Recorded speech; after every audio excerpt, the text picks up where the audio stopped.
Hi friends, welcome back. അപ്പോൾ ഈ ഒരു രാധേശ്യാം പബ്ലിക് സ്കൂളിൽ നിന്ന് 10 മിനിറ്റ് ഓട്ടോന് പോയി കഴിഞ്ഞാൽ സൂപ്പാൾ എന്ന് പറയുന്ന നമ്മുടെ മെയിൻ ടൗൺ എത്തും. അപ്പോൾ ഈ ഒരു ടൗണിൻ്റെ കാഴ്ചയാണ്. സൂപ്പാൾ എന്ന് പറയുന്ന റെയിൽവേ സ്റ്റേഷനുണ്ട്, ഫിലിം തിയേറ്റർ നമുക്ക് അടുത്ത് തന്നെയുണ്ട്. പിന്നെ നമുക്ക് വേണ്ടിയിട്ടുള്ള എല്ലാ സാധനവും നമുക്ക് അവിടെ തന്നെ കിട്ടും. പിന്നെ ഇവിടുത്തെ പ്രത്യേകത എന്ന് പറയുന്നത് 5 മണിയാകുമ്പോഴേക്കും രാത്രി 8 മണീൻ്റെ ഫീലിംഗ്. പിന്നെ ടൗണിൽ പോയപ്പോൾ നമ്മുടെ മെയിൻ സാധനമാണ് പാനിപ്പൂരി. പിന്നെ അത്യാവശ്യം സാധനങ്ങളൊക്കെ വാങ്ങിച്ചു, നമുക്ക് വേണ്ടിയിട്ടുള്ളത് മിഠായി വാങ്ങിച്ചു.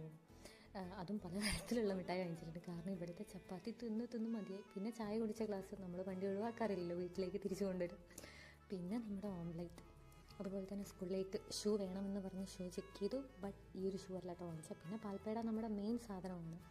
ഈ ബ്ലാക്ക് ഷൂ ആണ് വാങ്ങിച്ചത്, ബ്ലൂ ഷൂ പാടില്ലായിരുന്നത്. പിന്നെ ഞങ്ങൾ ചായ കുടിക്കാൻ വേണ്ടിയിട്ട് ഒരു ഹോട്ടലിൽ കയറി. ഞാൻ ബീഹാറിൽ വന്നതിന് ശേഷം അടിപൊളി എന്ന് പറയാൻ വേണ്ടി പറ്റുന്ന, സൂപ്പർ എന്ന് പറയാൻ വേണ്ടി പറ്റുന്ന ഒരു ഹോട്ടൽ തന്നെയായിരുന്നു നമ്മളിപ്പോൾ കണ്ടുകൊണ്ടിരിക്കുന്നത്. അങ്ങനെ ഹോട്ടലിൽ കയറി ഒരുപാട് ഫോട്ടോസൊക്കെ എടുത്തു. പിന്നെ 3 പേരും കൂടി ഒരു ചായ കുടിച്ചു.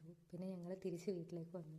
അപ്പോൾ ഞങ്ങൾ വിമാർട്ടിൽ കയറിയിട്ടായിരുന്നു സാധനങ്ങളൊക്കെ വാങ്ങിച്ചിട്ടുള്ളത്. കൂടെ വന്നിട്ടുള്ള 2 പേരും തന്നെ ഫോട്ടോ ഭ്രാന്തത്തികളാണെന്ന് നമുക്ക് ഇടയ്ക്കിടയ്ക്ക് തിരിച്ച് വീട്ടിലേക്ക് വരുന്നുണ്ടെന്ന് പറയുന്നുണ്ട്. തിരിച്ച് വീട്ടിലേക്കല്ല കേട്ടോ, ഹോസ്റ്റലിലേക്കാണ്. പക്ഷേ ഇപ്പം നിലവിൽ ഞങ്ങളുടെ വീടെന്ന് പറയുന്നത് ഈ ഒരു ഹോസ്റ്റലാണ്.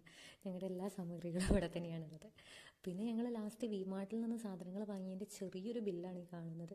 ബട്ട് എന്തൊരു ചെറിയ സാധനം വാങ്ങിക്കഴിഞ്ഞാൽ വലിയൊരു ബില്ലാണ് തരുന്നത്. അപ്പോൾ അടുത്ത വീഡിയോ ആയിട്ട് കാണാം. ബൈ.